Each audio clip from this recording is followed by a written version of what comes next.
Bueno, yo soy Gabriela Burdiles, soy abogada y soy directora de proyectos de la ONG FIMA. En ese rol estoy a cargo de el diseño, la coordinación y ejecución de los proyectos de la ONG. Mi trabajo es con un equipo multidisciplinario.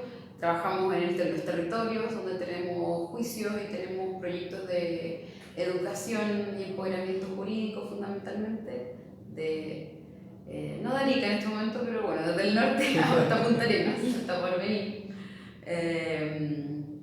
Además soy profesora de la Universidad Central, de la Clínica Jurídica de Derecho Ambiental, así que mi tema es la educación en Derecho Ambiental. La ONG FIMA trabaja por la protección del medio ambiente y las comunidades afectadas en casos de contaminación y afectación justamente en sus derechos de acceso a la información, la participación en la justicia. El corazón de nuestro trabajo es la defensa ambiental en tribunales, en cortes, en todas las instancias administrativas, judiciales, pero también nuestro trabajo es empoderar a las comunidades, en traspasar herramientas, instalar conocimiento, en investigar, en generar opinión, participar también en tener mejores políticas ambientales en el país. Ese es nuestro trabajo. Llevamos desde el año 98 trabajando en Chile y estamos en Santiago, pero tenemos proyectos en todo Chile, no oficinas, pero tenemos que mover y tenemos varios casos en el país. Perfecto, entonces ¿te tinca así partido? Tengo un par de preguntas que te quería hacer y que conversemos así más o menos libremente. Sí. Entonces, la primera pregunta que tenía era ¿cuál fue el rol de ONG FIMA o tu rol personal en toda la elaboración del acuerdo? Bueno, con ONG FIMA nosotros nos sumamos a esta iniciativa que fue desde la declaración en Río +20 de estos 10 países que acuerdan iniciar un camino buscando la negociación, explorar si es que era posible contar con un instrumento en materia de derechos de acceso en la región. Y nosotros nos sumamos con otras organizaciones de América Latina y el Caribe en este esfuerzo. Partió entonces el año 2012, empezamos a asistir a las reuniones que convocaba CEPAL en Santiago, porque afortunadamente como la sede está en Santiago podíamos asistir a esas reuniones. Luego CEPAL empezó a financiar a algunas organizaciones de la sociedad civil. No muchas organizaciones en Chile estaban enteradas de lo que era esto. Nosotros tratamos de difundir el tema, pero la verdad es que en ese momento estaba tan incipiente que éramos, yo creo que los únicos participando. Y postulamos a estos fondos que habían para poder viajar y ir a ver estas reuniones y participar. Así que desde el 2012 yo te diría que casi estuvimos presentes en todas las reuniones, presentando propuestas, hasta Costa Rica, que es donde se adopta el texto. Perfecto. Habían dos preguntas que fueron bien comunes en los comentarios, a ver si quizás tú me podrías ayudar. La primera es, ¿por qué Colombia, que fue copresidente junto con Chile, finalmente tampoco firmó el acuerdo? Si sabes por casualidad cuáles podrían ser como sus razones. Mira, la verdad es que no conozco la postura oficial de Colombia de no firmar. Sí te puedo mencionar que durante la negociación Colombia siempre mencionó que nunca declaró si iba a firmar o no. Ya. Hasta el último momento. Y también en muchos artículos mencionó que este tratado era problemático en cuanto a la implementación. Siempre fue muy conservador en su postura, eso sí. Chile, todo lo contrario, hizo un rol en algunos casos de desatar algunos nudos que habían, de negociar, de tratar de conciliar posturas, todo con el objeto de que esto fuera un instrumento de carácter vinculante, y eso lo dijo desde el primer día en el caso de Chile. Ya, perfecto. Sí. La otra pregunta que era muy común era ¿por qué se incluyó esta cláusula sobre los países mediterráneos, los países litorales? La obligación, o no sé si la obligación, pero esto de prestarle apoyo a estos países. A ver, la cláusula de países sin litoral o menos adelantados es una cláusula que es común en tratados de carácter ambiental. Si uno va en los tratados, el Pacto de París, los tratados de todos de cambio climático, uno ve que hay cláusulas de este tipo. ¿Por qué? Porque los tratados en materia ambiental o de derecho de acceso se entiende que requieren de mucha voluntad política y de implementar políticas nacionales, adecuar marcos normativos que en última instancia dependen de las circunstancias nacionales. Y en la región, pensemos que esto es Latinoamérica y el Caribe, hay muchos países, sobre todo en el Caribe, que no cuentan con marcos normativos ambientales, que no tienen, muchos países no tienen ni siquiera tribunales ambientales. Entonces, reconociendo esa realidad, se pensó en tener una cláusula de cooperación que tomara en consideración a ese tipo de países. Este tratado, el foco fundamental es grupos en situación de vulnerabilidad y con ese mismo espíritu también cooperar entre estados y teniendo en consideración también lo que es lógico a países que están en una situación de menos adelantado. Ahora, esa cooperación siempre pasa por la voluntad de los estados. Nunca uno ve el texto del tratado y no es posible encontrar obligaciones que son obligaciones, digamos, que son de carácter vinculante. Por ejemplo, hay un fondo de contribuciones, o hay que aportar dinero de parte del Estado, pero se llama fondo de contribuciones voluntarias, es de acuerdo a lo que cada Estado puede aportar. El artículo 11 de cooperación siempre habla de las partes de acuerdo a sus capacidades, entonces no hay ningún tipo de obligación igual para todos, siempre se tiene en consideración las circunstancias nacionales y eso es igual en cada uno de los derechos de acceso. Ya. No me queda 100% claro el tema de los países litorales, porque entiendo países especialmente vulnerables, también por ejemplo los países que son islas pequeñas y que están extremadamente expuestas a los efectos del cambio climático, pero finalmente el tema de países litorales por un tema más político que un tema ambiental, como para fomentar la cooperación en ese sentido. En realidad es la misma consideración, países sin litoral en el sentido de que se puedan ver con menos ventaja en términos económicos, menor desarrollo y con menos recursos para implementar este tipo de reformas. Ah, perfecto. Es la misma consideración. Ya, entendido. Ya, y bueno, las siguientes preguntas se refieren a los argumentos que dio el subsecretario. Entonces, uno de los principales argumentos era que Escazú no mejora los estándares actuales que existen en Chile. Si eso es cierto o si es discutible. Ya, a ver, Escazú es un tratado muy revolucionario, lo afirmo siempre. Es un tratado que, bueno, el mismo experto independiente de Naciones Unidas, del Consejo de Derechos Humanos, este es uno de los tratados más importantes en los últimos años en materia ambiental y de derechos humanos. Tiene un contenido muy rico y muy único de nuestra región.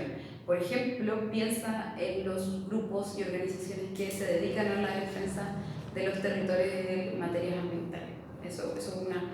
Y nosotros no tenemos en nuestro país ninguna política que vele por el entorno de seguridad en el cual las organizaciones y las personas que están haciendo esta labor deben garantizar este ambiente, este entorno seguro, el ejercicio de sus derechos. Eso sin duda que es un avance y no tenemos nada de eso. Entonces, en ese sentido en el marco normativo actual ni en política no hay. En materia, por ejemplo, de acceso a la información, se regula, sí, efectivamente nosotros tenemos una ley de acceso a la información, de transparencia, tenemos un consejo para la transparencia, pero este acuerdo avanza, por ejemplo, en fomentar algunas buenas prácticas para las empresas. Y eso, si uno mira el sistema internacional, todas las políticas internacionales estaban avanzando hacia marcos normativos que implementen buenas prácticas para empresas y derechos humanos, para transparencia en los procesos productivos, en cómo estos respetan los marcos normativos, etc. Entonces, ese aspecto se aborda en el acceso a la información y eso nosotros no lo tenemos tampoco en nuestro marco. Entonces, se está avanzando hacia allá. En materia de participación, también hay una obligación de tomar en cuenta, como te decía, los grupos vulnerables que están en una situación especial, grupos indígenas, Nosotros, por ejemplo, en materia de consulta indígena, todavía en el sistema de evaluación de impacto ambiental tenemos muchos problemas. Hoy día las declaraciones de impacto ambiental no tienen consulta indígena. Y es una materia que no aborda tampoco el proyecto de ley de reforma del sistema de evaluación de impacto ambiental.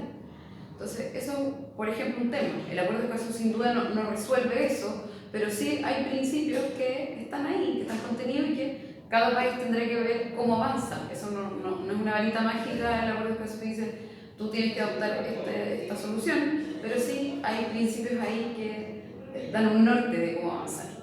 En materia de acceso a la justicia, por ejemplo, que es un artículo en el que me tocó personalmente negociar, se establece que hay que dar defensa gratuita a las personas que acceden a la justicia, a tribunales ambientales. Eso nosotros no lo tenemos resuelto hoy día y eso está en nuestra Constitución. Entonces, por mucho que se diga, eso está en nuestra legislación, bueno, hay que avanzar en la implementación.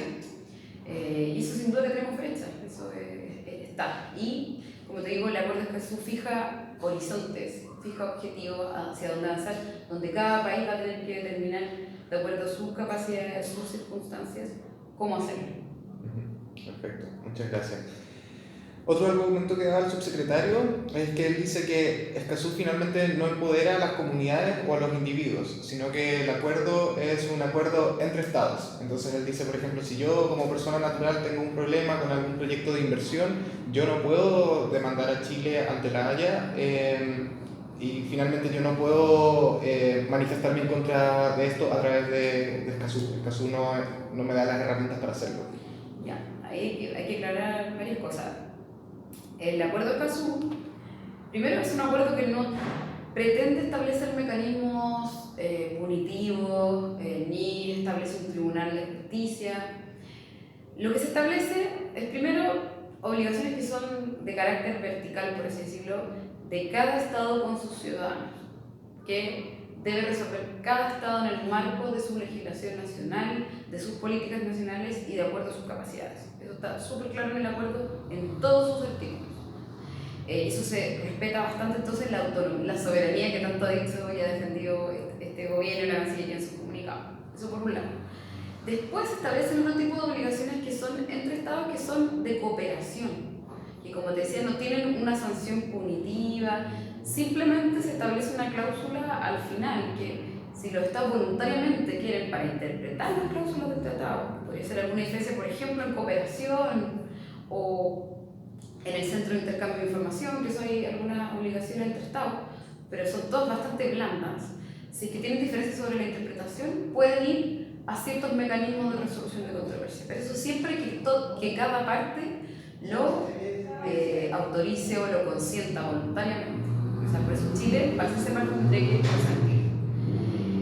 Por otro lado, lo que establece Escazú es un mecanismo de un comité de solución, se llama, no quiero inventar, pero es un mecanismo que no es, como digo, no es punitivo, es de solución o de seguimiento del cumplimiento se llama, que lo que busca es hacer recomendaciones al Estado para dar mejor cumplimiento a los objetivos del tratado. De esta forma usted puede cumplir, siga estas mejores prácticas que ha implementado otro Estado. Y ese comité, como te digo, es totalmente voluntario, hace recomendaciones que después las adoptan todos los Estados en conjunto. Por lo tanto, no hay aquí un sistema de corte, los ciudadanos no pueden ir a la Corte de la Haya. La Corte de la Haya no permite demandas de ciudadanos, personas naturales, es solamente para juicios entre Estados. Por lo tanto, no se ve como, no está pensado este sistema como para poder ir a interponer una demanda ante la Corte de la Haya. Ya, perfecto. Ahí creo que estás adelantándote un poco a la siguiente pregunta, no algo como algo malo, que es precisamente sobre el tema de Bolivia, que según el subsecretario, a través del acuerdo, Bolivia va a tener la capacidad para demandar a Chile casi de forma inmediata, bajo cualquier pretexto, es lo que él dice. Si puedes comentar un poco sobre eso, si hay cierta veracidad o si no se sostiene ese argumento.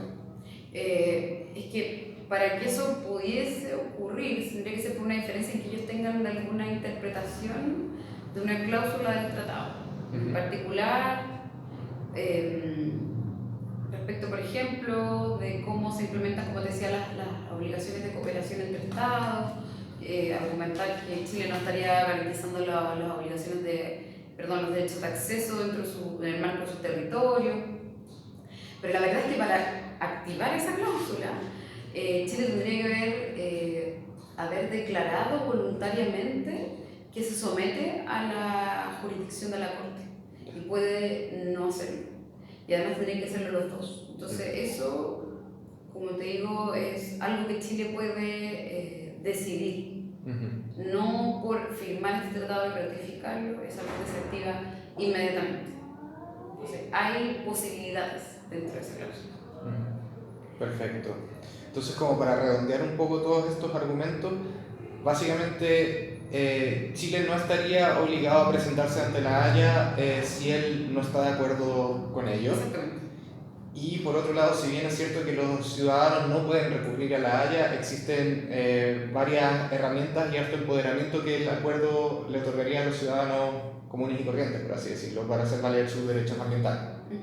¿Correcto? Claro, este es un comité de seguimiento de las obligaciones del Estado en el marco de ese tratado, que es un comité, un órgano subsidiario del Acuerdo de Escazú, que en ningún caso puede imponer sanciones, no tiene el carácter de una corte, simplemente puede hacer recomendaciones a los estados de cómo cumplir mejor con sus obligaciones. O sea, por lo tanto, lo que apunta, como digo, el objetivo del tratado es a cooperar y a mejorar la implementación de los derechos, pero en ningún caso imponer sanciones. Perfecto. La siguiente pregunta es, ¿cuáles crees tú que son las verdaderas razones finalmente del gobierno o del Estado de Chile para haber pospuesto la firma del tratado? A ver, sin duda que cuando llega el momento de decidir la firma del tratado hay un especial contexto en el cual estábamos esperando el fallo de la Corte de la Haya en el caso con Bolivia, y eso obviamente causó un temor tal vez en Cancillería, no lo sé de dónde viene, pero lo que es contradictorio es que este acuerdo estaba en manos de Cancillería hace muchos meses. Entonces, y que además, por otro lado, estos artículos, algunos son exactamente iguales a los de otros tratados internacionales de materia ambiental que han sido ya ratificados por Chile. Entonces, lo que queda pensar es que realmente el contenido de los derechos de acceso incomodan a alguno de los sectores del gobierno.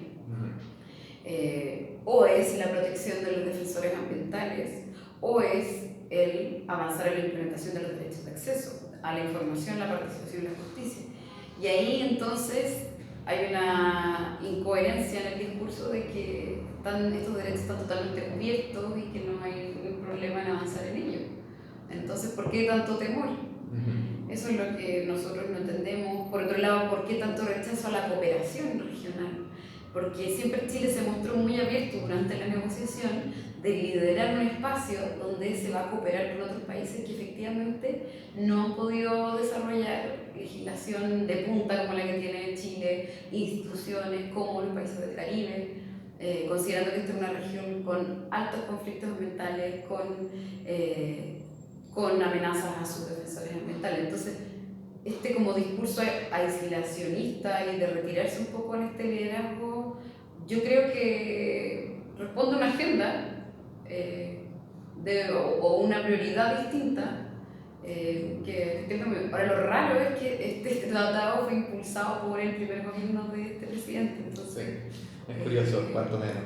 ¿Por qué cambió? Eso es lo que no... Y le hemos pedido que nos juntemos, que lo conversemos, y no nos ha recibido el presidente, la ministra tampoco, para entender cuáles son sus nudos también.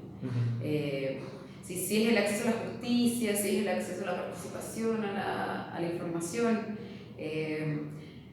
Yo creo que el tratado es bastante laxo en muchos aspectos, porque de hecho yo estuve en esas negociaciones y en todas hay cláusulas de salida de que todo es en el marco con referencia a la legislación nacional.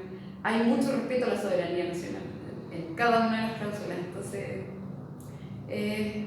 yo como digo, hay un cambio de prioridades evidente que que no nos han dado ninguna explicación. Por supuesto.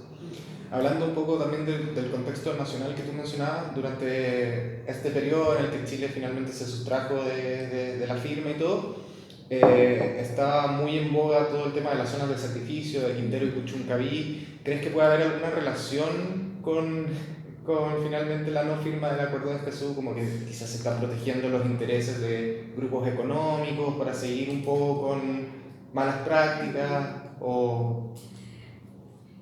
La verdad es que este acuerdo se va a demorar en implementarse, entonces no sé si lo vincularía a la crisis de las zonas de sacrificio en realidad.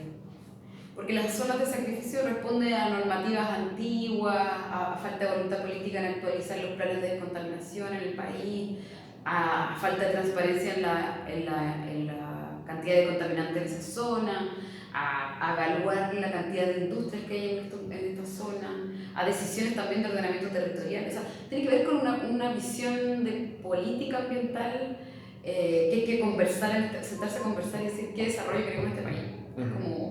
Tiene que ver como una conversación bastante mayor, me parece.